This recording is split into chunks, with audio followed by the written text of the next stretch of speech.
morning. Thank you for joining us this morning. I am really excited to introduce our speaker and our guest for today, Darvin L. Martin.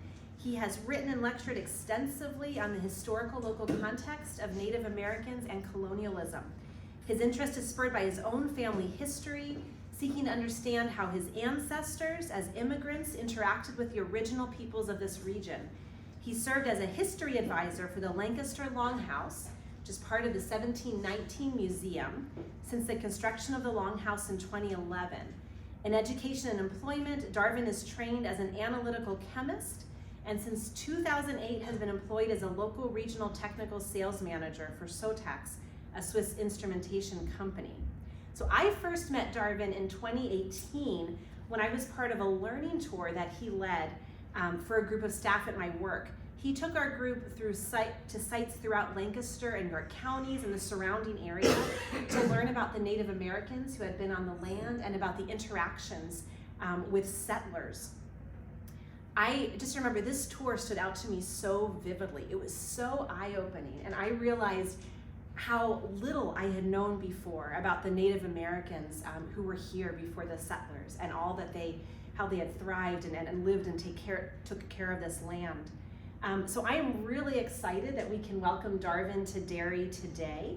And just to give you a heads up, which he'll be mentioning as well, in addition to learning from him today, he will be leading a learning tour for us here at Derry on May 4th, in which we'll visit many of the sites that he'll be talking about to help us learn about the legacy of Native American peoples in our own context. And more information on signing up for that and registering for that will be coming in the next few weeks in our weekly e-newsletter. So we hope that many of you can join us for that. So with that, Darvin, we are so excited that you are here and so excited to learn from you today. Thank you. Okay, well, thank you, Mira. And thank you all for coming out to this.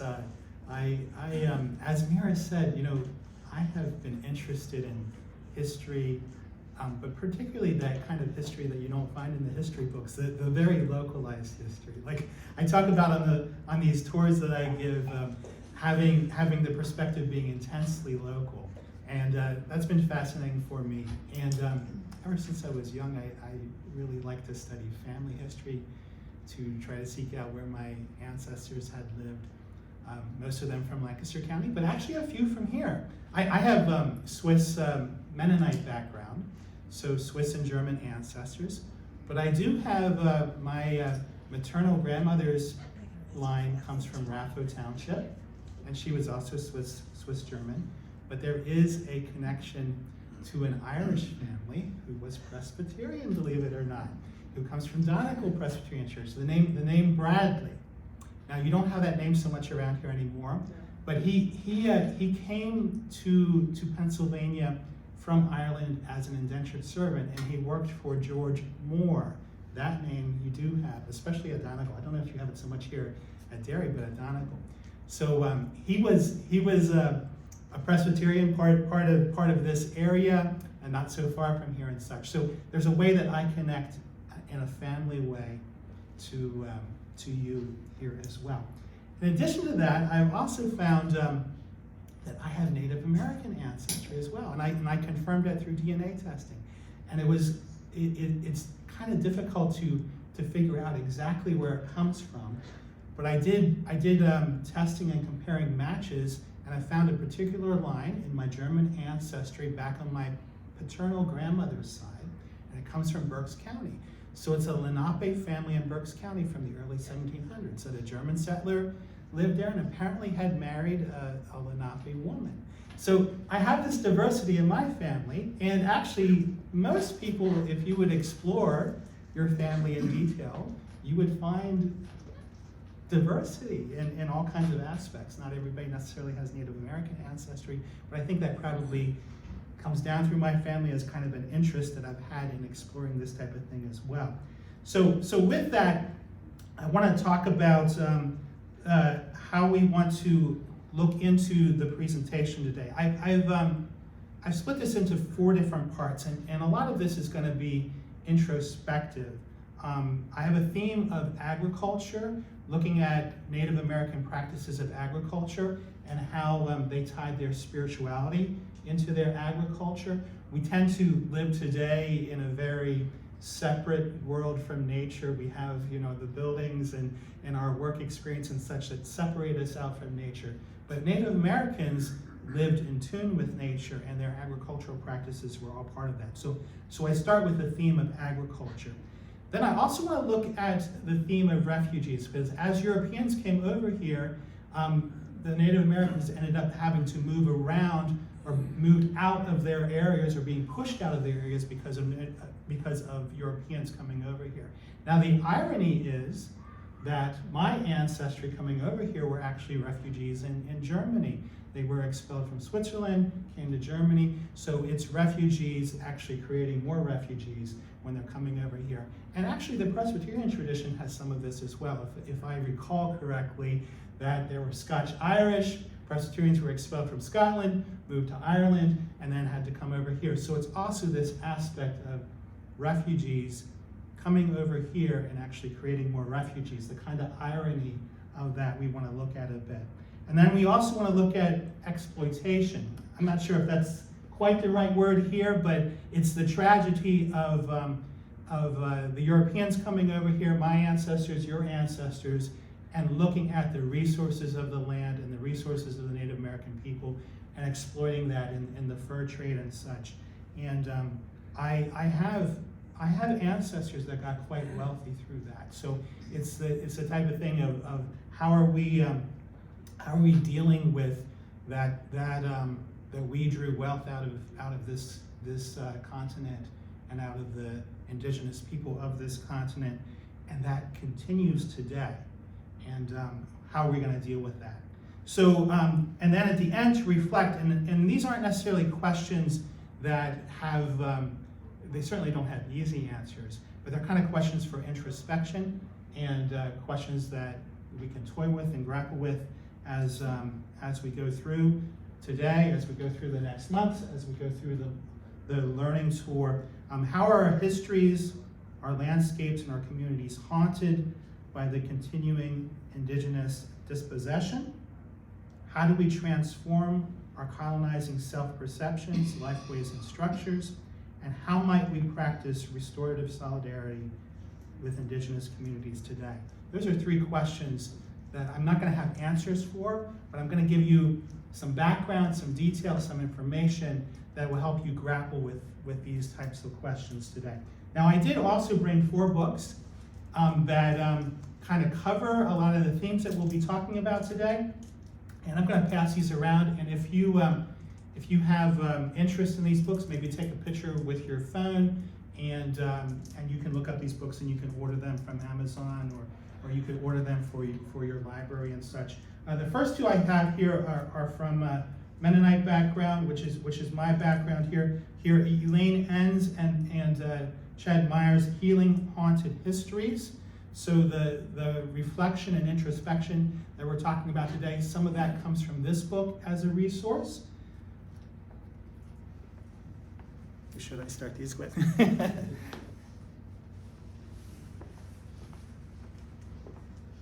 And then the prominent Mennonite historian, John Ruth from Harleysville, who's now 93 years old, I believe. This is the very most recent book that he's written. This Very Ground, This Crooked Affair, a Mennonite Homestead on Lenape Land. And again, talking about these themes of exploitation and dispossession that are occurring, in this case, in Montgomery County.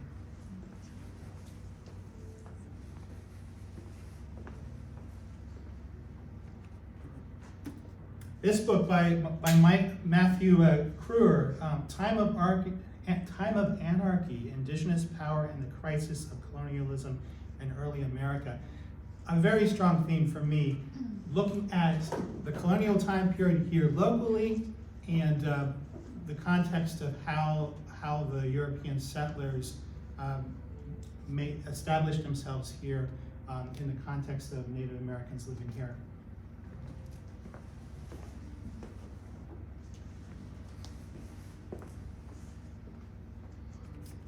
And the final book here, Ned Blackhart, The Rediscovery of America, Native Peoples and the Unmaking of U.S. History, written from a Native American perspective by a Native American author.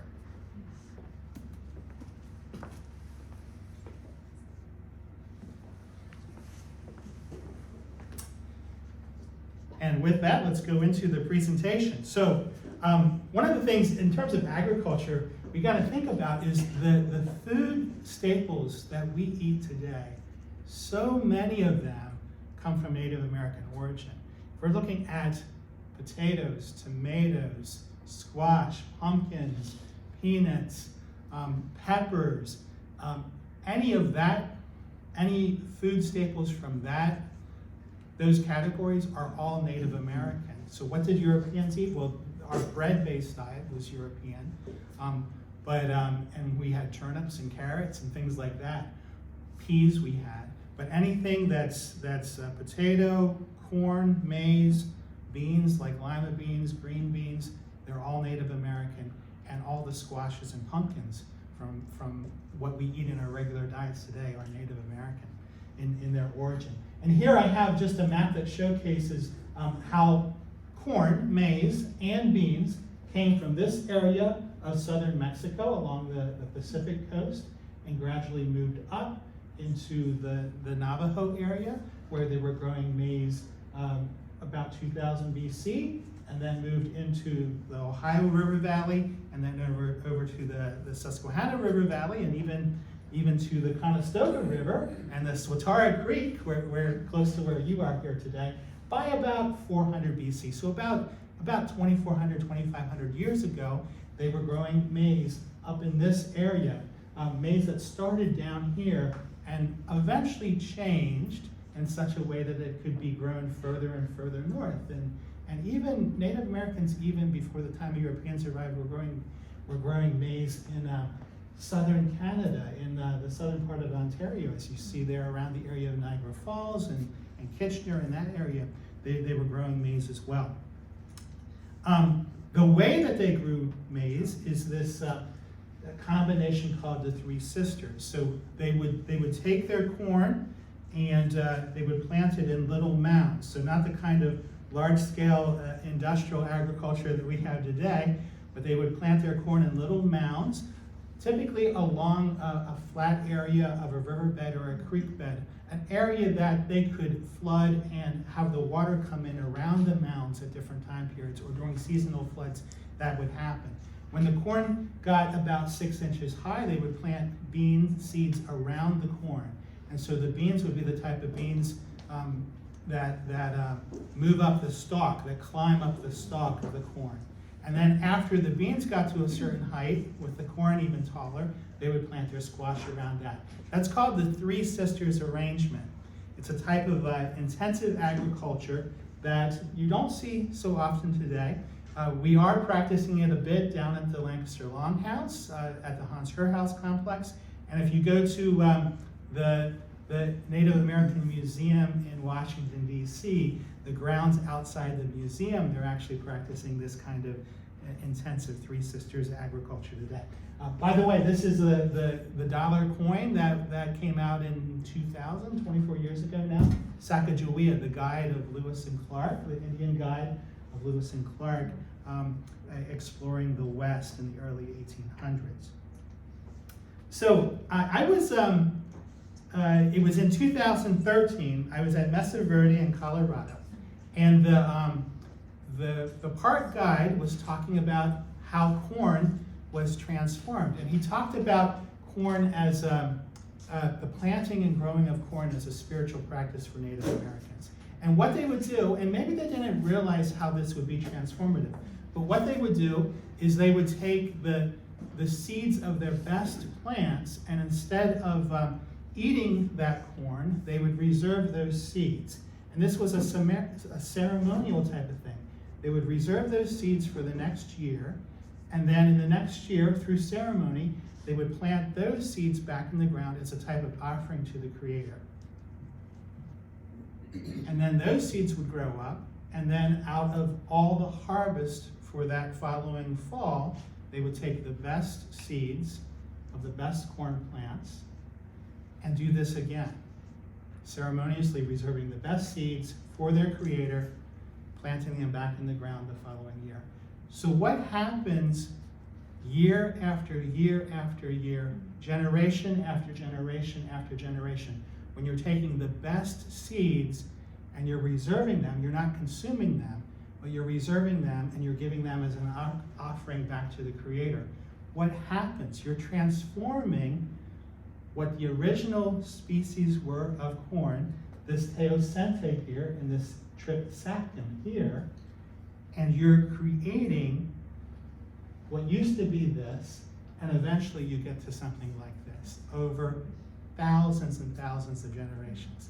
Did they realize that's what they were doing? I don't know, but that's what they were doing in practice, and it was a spiritual practice for them, taking the best of their seeds, and instead of consuming them, actually giving them back to the earth, back to their Creator, and it's transformative in this type of way. So the previous map, where corn, the original species of corn, were set indigenous to the high elevation regions of southern Mexico, the mountain regions of southern Mexico. Eventually, that corn got to be such that it could be adapted for planting further and further north, very gradually, and then even in our area, and even further north than our area. So it's very interesting. As soon as the explorers, the European explorers came over, they took these food staples, corn and beans, took them back to Europe.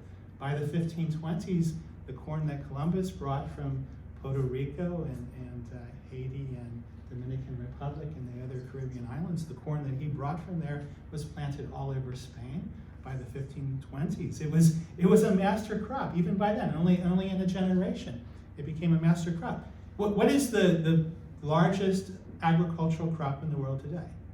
It's corn. It's a Native American indigenous crop of Native Americans, right? It's grown all over the world, in Africa and Asia, everywhere today.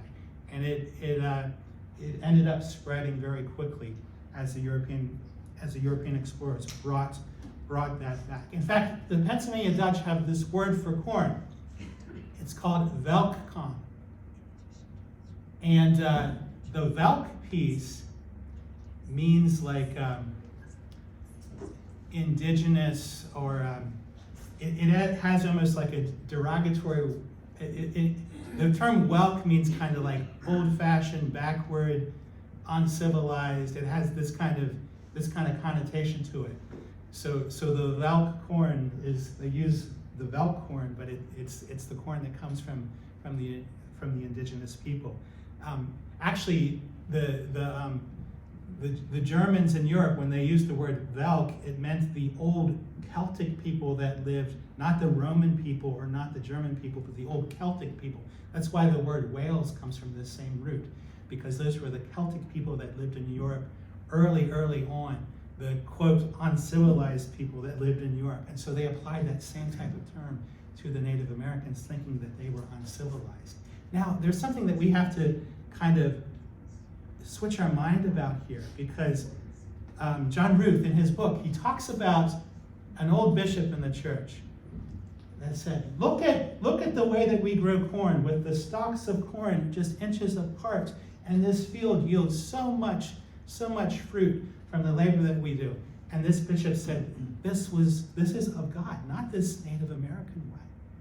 Not this Native American way. But is it? Is it of God that we take the land and produce as much as we possibly can out of the land and wear the land out? Is that of God? Or is it better to have this practice like the Three Sisters arrangement, where you have the corn grown in mounds and the beans that come up around the corn, and you're not wearing the ground out in the same way? Maybe we need to change our perspective of it, right? Maybe it's not the best thing to extract as much as we possibly can out of every resource as we possibly can. Maybe we need to look back and be more in tune with the resources that are there among us.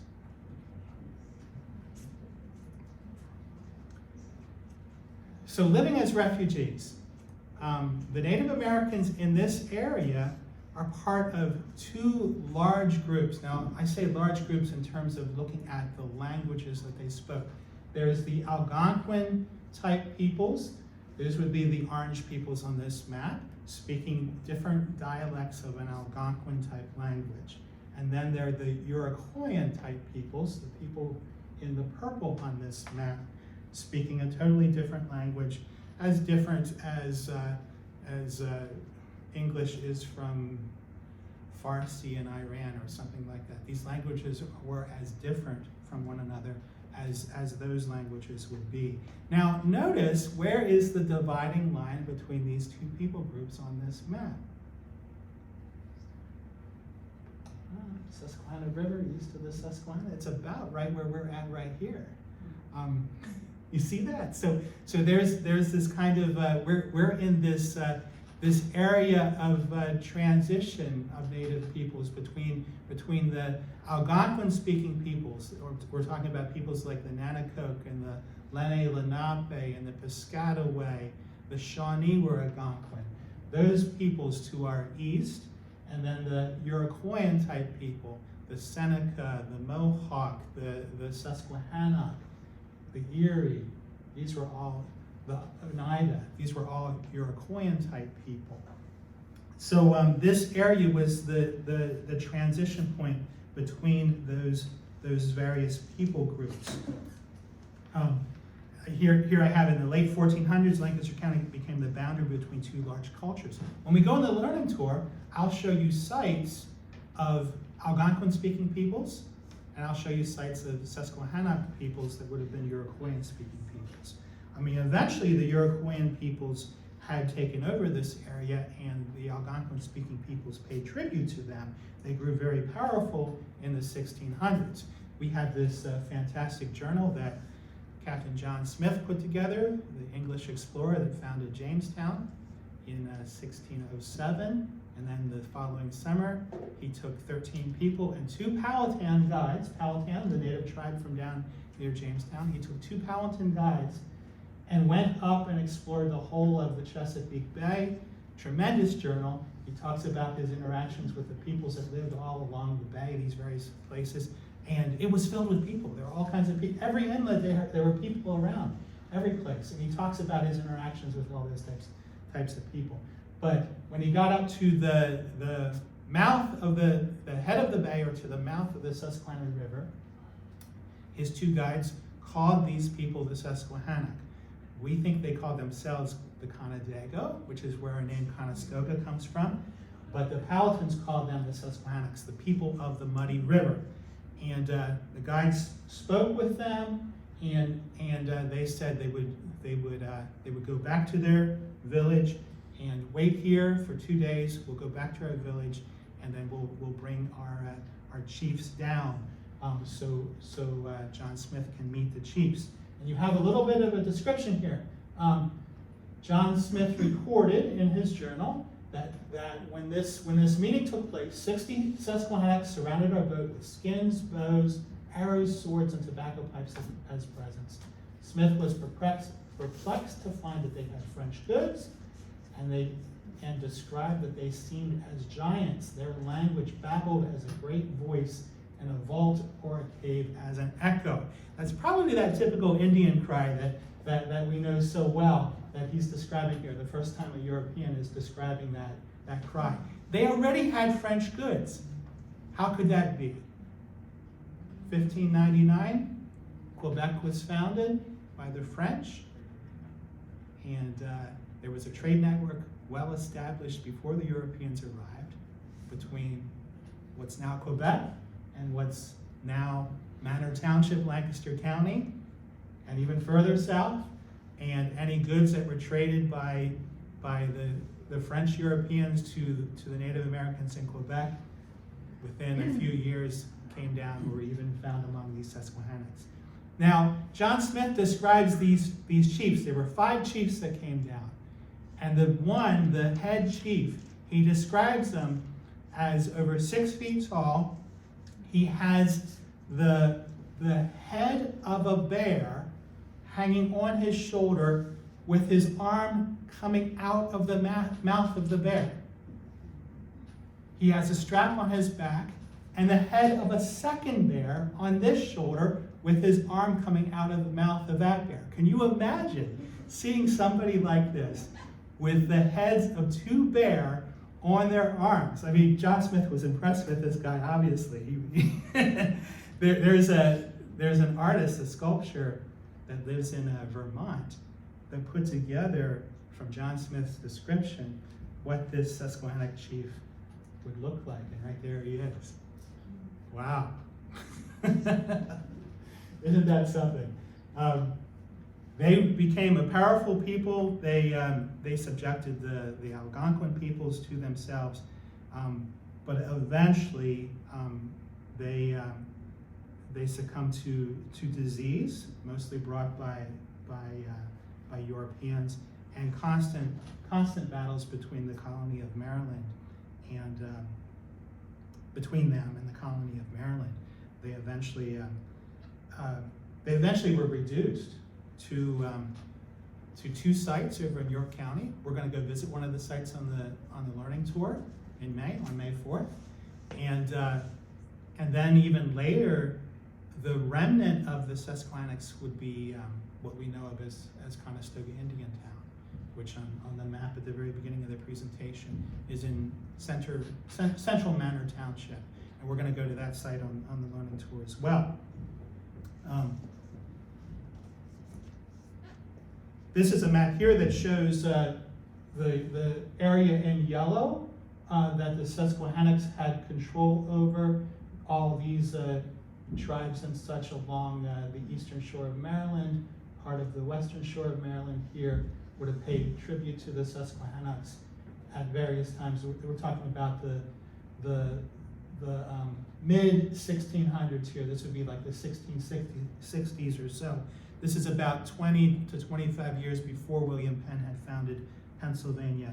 This is what this area would have looked like at that time. By the way, Pennsylvania is founded pretty late compared to the Massachusetts colony. Maryland was founded as a colony in 1632. It took another 50 years until Pennsylvania was founded as a colony. There were a lot of Native Americans here. This was an area that couldn't be given up so readily. There were a lot of Native Americans here that utilized those resources before William Penn had arrived. Exploitation. Let's get to the third part here. The fur trade, of course, was huge in these areas, exporting furs back to Europe. Very much of a commodity market. Tobacco, of course, was an item that became very popular in Europe as well. And there was also miners that were trying to extract gold and silver. There's a silver mine in Lancaster County in Peckaway Township that was known at this time, and that was used to extract resources from this area. My ancestor Hans Graf, who eventually owned 1,700 acres in Earl Township, was part of this fur trade. Was trading. What he would do is he would take European goods and travel out to the Susquehanna River, or go beyond the Susquehanna River, just west of here, and trade those European goods. I'm talking about axes and, to some extent, guns and metal goods and things like that, sometimes textiles and such. He would trade them to Native Americans in exchange for pelts and for tobacco and for the wampum beads and things like that. They would trade back and forth. He would take the Native American goods then back to Philadelphia, sell them there, and then they would get shipped over to Europe and get sold again and again. And he grew wealthy in that process, as did many other Europeans of the time.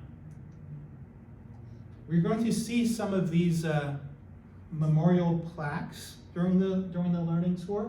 The great Minquwa Path. By the way, Minquwa is the name that the Lenape, an Algonquin-speaking people, the Lenape Indians of the East, the Delaware Indians, the Indians that lived along the Schuylkill River and the Delaware River, those watersheds. Minkwa is what the Lenape Indians called the Susquehannocks. They called them the Minkwa. That name translates to treacherous or ferocious. And you know, the big guy with the bears on his shoulders, you can imagine.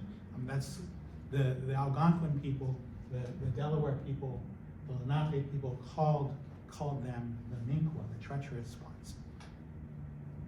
Martin Chartier, Peter Bazillon, Anne Latour, these are all French fur traders. They were born in Quebec, or they were born in France and moved to Quebec, and then eventually moved down to Lancaster County, or down along the Susquehanna, and they traded with the Indians. They traded with the Native Americans quite readily.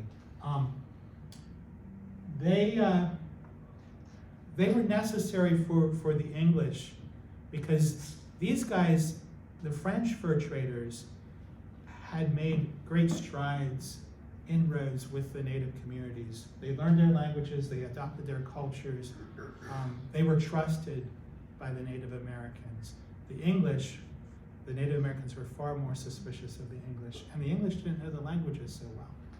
So the English had to rely on these French fur traders, but with suspicion, because of course, you know, in these colonial times, England and France were competing powers for resources. They were at war with each other more or less constantly over these time periods.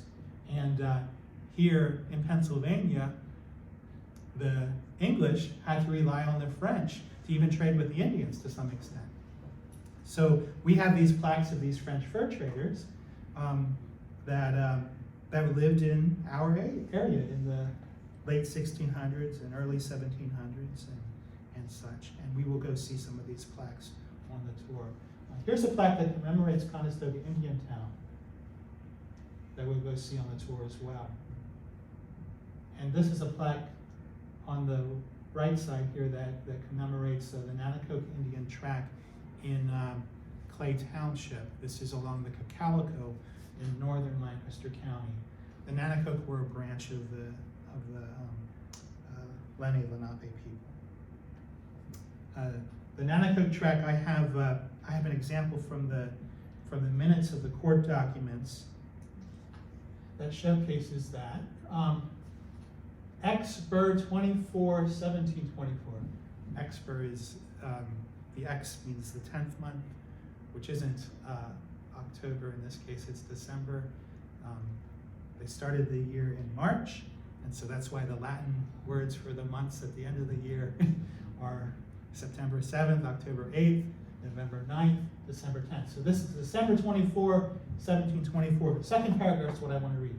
Eberhard Ream of Conestoga requests a grant of about 200 acres of land on a branch of that creek, including a small Indian settlement called Cocalico.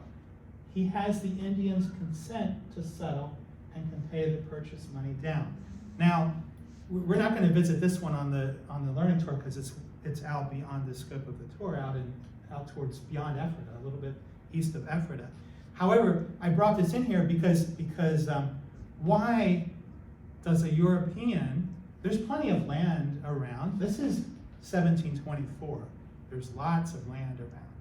Why does a European want to settle his 200 acres, including a small Indian settlement? Why does he want to settle at the same place as the Indian settlement? Any ideas why that would be?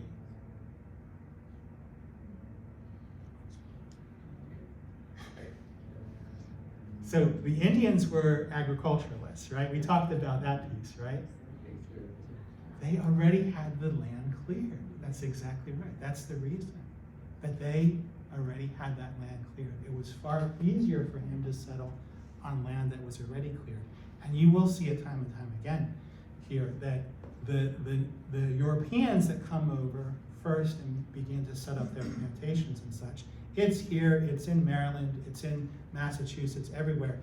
They're settling on the land that was already cleared by Native Americans, largely already cleared by Native Americans, and only later that as more and more Europeans come over, they're settling in the more forested areas. So this is a prime example of that. And notice, legally, he has the Indians' consent to settle and can pay the purchase money down. Now think of this though, the Native American perception of what is land and water, it's not commoditized the same way that we think of it now in our Western cultures, right? It's more like the air that you breathe, right? I mean, do you own the air that you're breathing here? I mean, I hope we never get to a point where we have to actually own the air that we breathe. I mean, we are kind of getting to that point about the water that we drink, right? But it's not, for the Native American perspective, it's not commoditized in the way that Europeans commoditize the land, right? The land is there for everyone. The land is there for you to live on and dwell on and appreciate and honor. So a Native American, if he doesn't know of any ill intentions of a stranger, that stranger has right to be on the land as well. The land is like the air that you breathe. Am I going to take the air away from you so you can't breathe the air?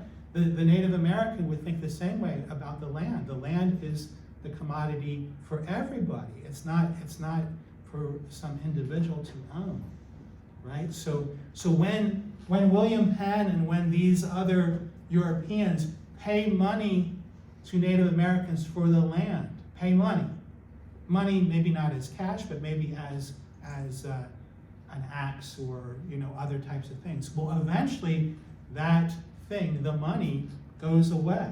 And this is one of the things that happens. The Native American will say, well, yes, you paid for this, but look, my axe is now rusted to nothing. It's nothing. The money's gone, or the food has been eaten. It's gone. But the land is still there. So how can you pay? How can you pay with something that eventually disappears, but the land is still there? Do you see? Do you see this perspective? Right? So it's something for us to think about.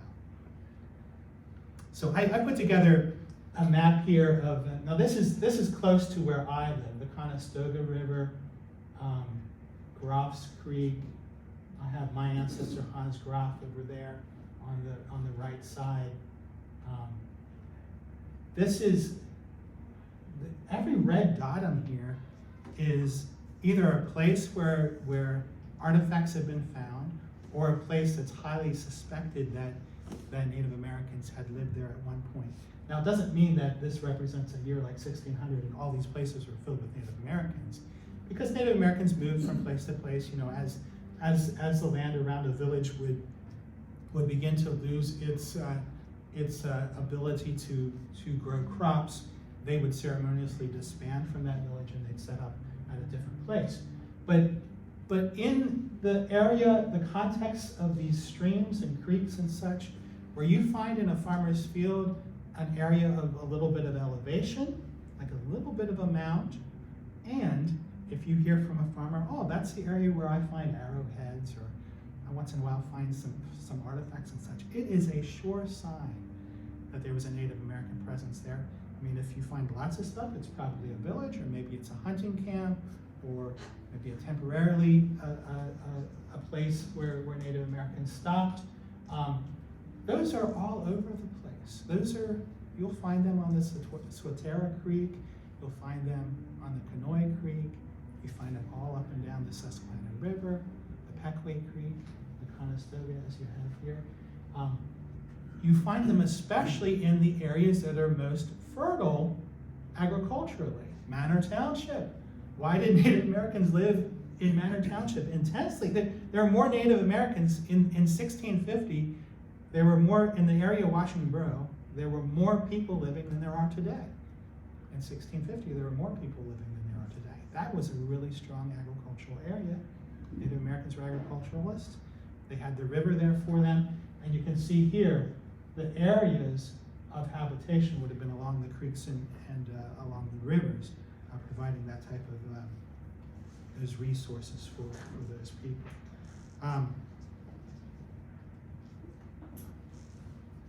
Here's some of the starker pieces. talked about the Susquehanna's demise being attributed to smallpox and other diseases that came from Europeans.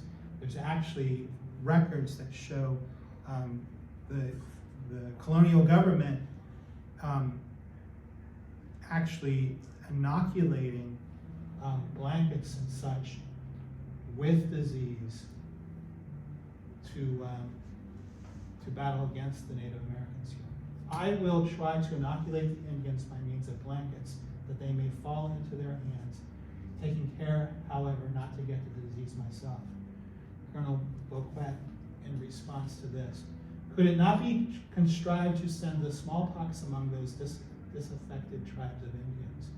We must on this occasion use every stratagem in our power to reduce that. This is in Pennsylvania here.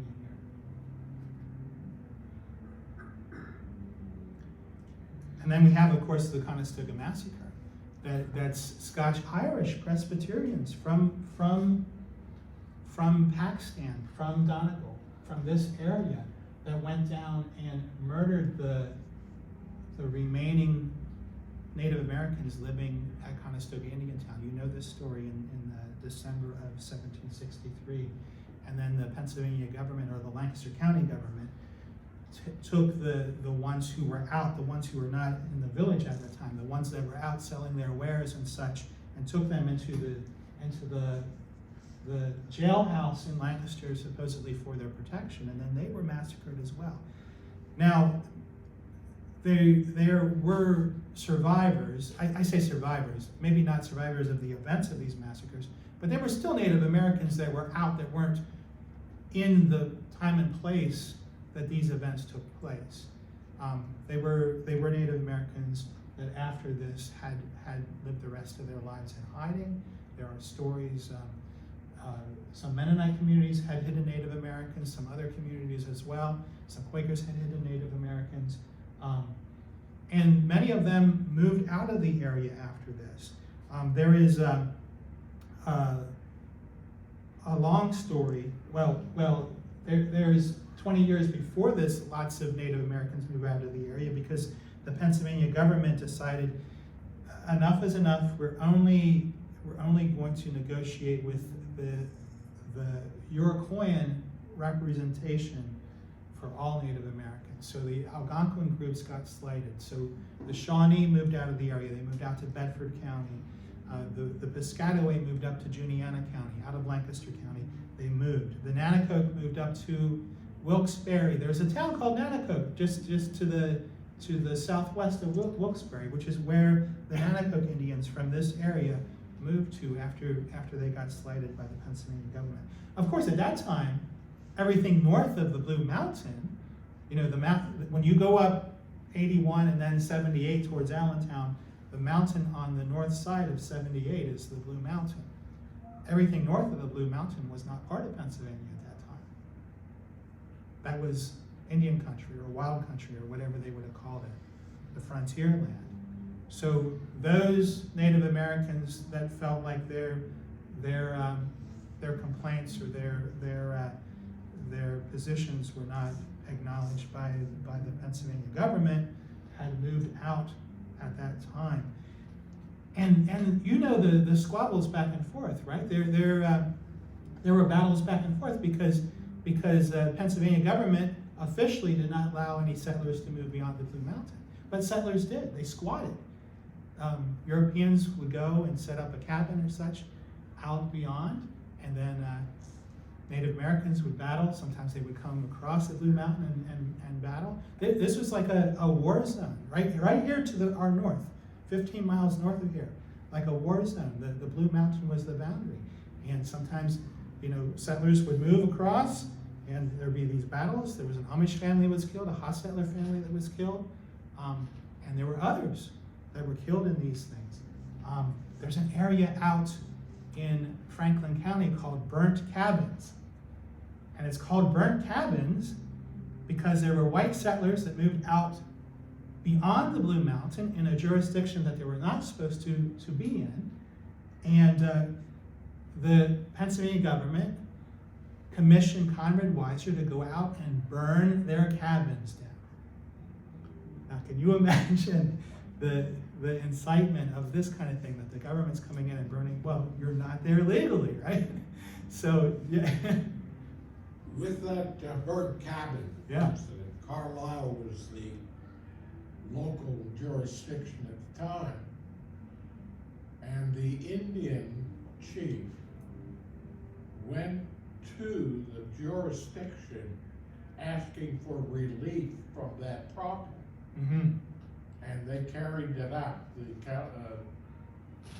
Carlisle sheriff is the one that went out and took care of it. And burnt the cabins. Yeah. Yeah. Yeah. Wow. So Yeah. why did the Pakistani boys go down to Conestoga and kill those people? Yeah, my perspective is that it was a perspective of all Indians were the same as those that were battling against us, right?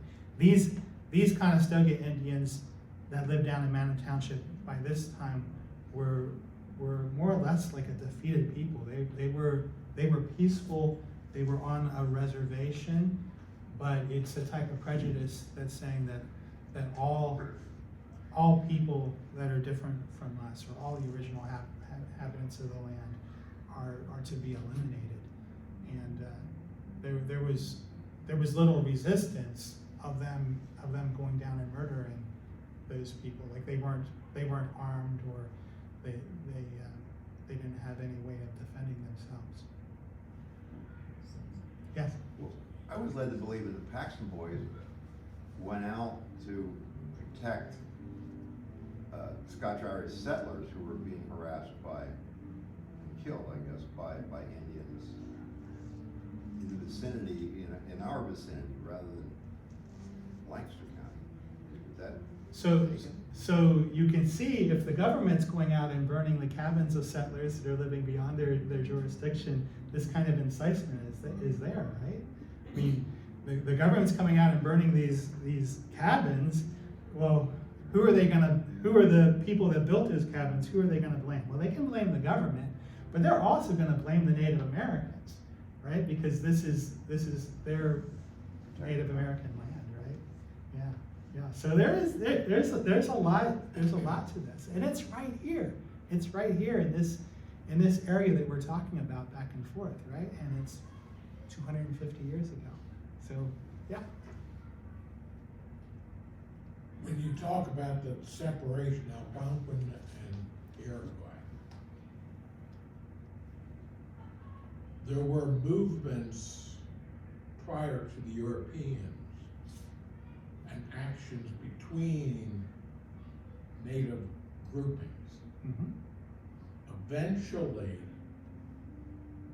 the Susquehannas got wiped out in a war from the Seneca Indians, Mm-hmm. okay? When that happened, that opened up this whole center of Pennsylvania. Mm-hmm. It was unpopulated by Indians or under no control. At that time when this was formed, area, Mm-hmm.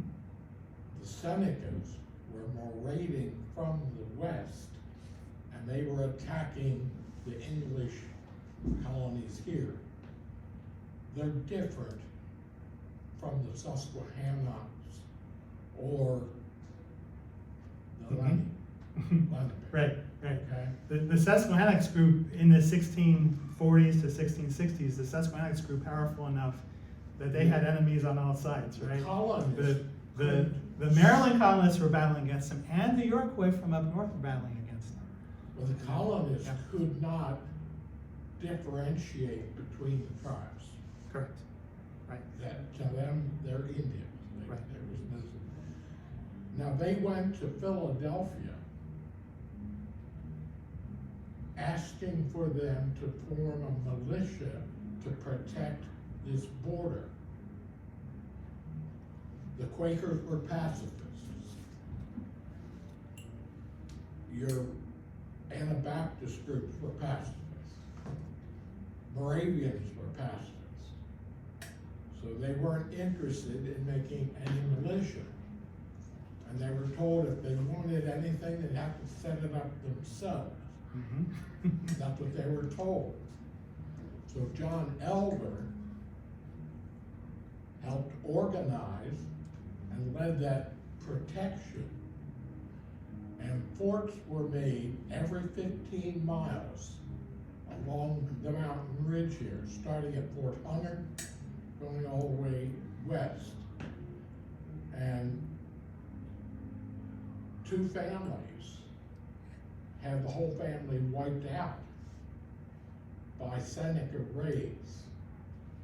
And they were so enraged, they got others together and went after the Indians where they knew where they were. And you're right, they were peaceful Indians. They were Christianized Indians, actually. Right. Quakers, yeah. I mean, they would have followed to what extent? I mean, Quakers didn't baptize, right? So they became Quakerized Indians. Yeah, yeah. So Christianized from a Quaker perspective. Yeah, sure. Well, I don't think the Quakers did much that direction. Moravians did. I mean, maybe you're correct. I don't know of evidence that Moravians came down to Manor I Township. have a whole book on Okay. Moravian. Moravians did a lot with Native Americans in Bethlehem, in that area, and then even out in Ohio. With Manor Township, I'm not so sure, but maybe there is a connection there. But yeah, the contexts are that they were Christianized Indians that lived at Conestoga Indian Town by the time of the massacre. That is correct. That's how they say it, right? Yeah. And they were peaceful people at that time. Yeah. So yeah, I mean, we have these dynamics to still kind of contemplate and deal with today. This is the site here of Conestoga Indian Town. Indian Marker Road is where we're taking this. The picture comes from standing at Indian Marker Road, looking out to the north. So this area, Chiefs Hill is the high top that's over here to the left, and this area by the tree line is where that village would have been. Now we have about 10 minutes left? Okay. So the last part of this, I just have a small piece that looks at Carlisle Indian School. We're just taking this a little bit later, a little bit closer to the present time. The Carlisle Indian School was founded in the 1870s and ran until about 1914 or so. And Native Americans from all over the country, even from Alaska, but a lot from out west and a lot from the Midwest areas, were taken from their families and brought to the school, children, teenagers, and enculturated with Western values and such. Their hair was cut. They were stripped they weren't able to speak their native languages there.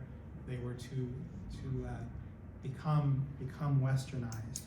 And we have, like, in a few weeks, right, there's somebody from Carlisle Indian School that's going to come and talk about that. There are different presentations. PBS did a series about the Carlisle Indian School, and there's again this kind of contemplation now of what a tragedy this type of thing was, of stripping people from their culture. There are people that died in that process, children that died in that process. There's a cemetery there at Carlisle. Many of those graves are identified. Not all those graves are identified, but there's kind of a process now of reconciliation and in some cases moving the remains of people that were at Carlisle Indian School back to their native communities. Some of that is happening now, and there's more of if you go to visit this area, there's more now of an acknowledgement of what actually had happened, and more of a tone of some of the atrocities that were done there. There's also advertisements like this that happened during that time. Indian land for sale. Now this isn't Pennsylvania, this is out west, but this is kind of a perspective that was very similar to what had happened here maybe a century earlier than that. Fine lands in the west, irrigated, grazing, agricultural, dry farming, all of this. This is the year 1911. It's only about 100 years ago, or 110 years ago, 115 years ago, that this kind of advertising was going on. The same thing would have been happening to some extent, maybe not verbatim as this, but to some extent a century, 2 centuries earlier here in Pennsylvania as well. Were the Indians selling? No, the Indians aren't selling this land. This is the government or large contractors for the government selling this land that was originally Indian land. Yeah, good point there. Yeah. So we go to our last reflection. How are our histories, landscapes, and communities haunted by continuing indigenous dispossession? Right? I mean, these things go down through generations, right? And how do we acknowledge our history, and how do we learn from our history, and how do we heal from our history? Part of that is probably these presentations, and part of that is bringing in Native American speakers, which I think you're doing at different times too. And part of that is understanding your own history. We're all very complex. Like I have Native American ancestry, like I talked about in the Lenape, just a small bit. I don't identify as Native American, but I have this little bit that is that. And then I have these large bits that grew quite wealthy in this exploitation piece, the fur trade and all of that. And probably if you study this, you do too. You have this. So how do we deal with this as we move forward as kind of a bigger collective people? How do we transform our colonizing self-perceptions, life ways, and structures? Maybe decolonizing ourselves in some type of aspects. How might we practice restorative solidarity with indigenous communities today? Those are the questions I leave you with. I mean, one thing that the Hans Herhaus complex has done from an educational aspect is in 2011 they created this Longhouse replica here. This picture isn't so clear; it's a bit darkened. But we have tours of this Longhouse. We have Native Americans that come in and give presentations about life and practices during those times, and retell the story. And to a large extent, I see myself also as a type of educator like this. I like giving these presentations. I like giving the learning tours as a way to kind of educate people of what life was like back before and what those interactions were like. I'm going to close with a Lakota prayer. And I like this prayer because it kind of showcases the Native American perspective of spirituality and the humbling aspect of that. So I'm just going to read this out, but this will be something that you can contemplate as well as we close this session today. O great Spirit, whose voice I hear in the winds, and whose breath gives life to all the world. Hear me, I am small and I am weak. I need your strength and wisdom. Let me walk in beauty and make my eyes ever behold the red and purple sunset. Make my hands respect the things you have made, and my ears sharp to hear your voice. Make me wise so that I may understand the things that you have taught my people. Let me learn the lessons that you have hidden in every leaf and in every rock. I seek strength not to be greater than my brother, but to fight my greatest enemy, the enemy within, that is myself. Make me always ready to come to you with clean hands and straight eyes, so that when life fades as a fading sunset, my spirit may come to you without shame. Amen.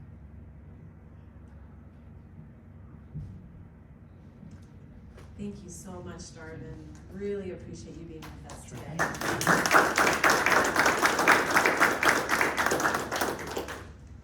And we hope that many of you can join us on May 4th for the learning tour, which registration will come out soon, in the next few weeks for that.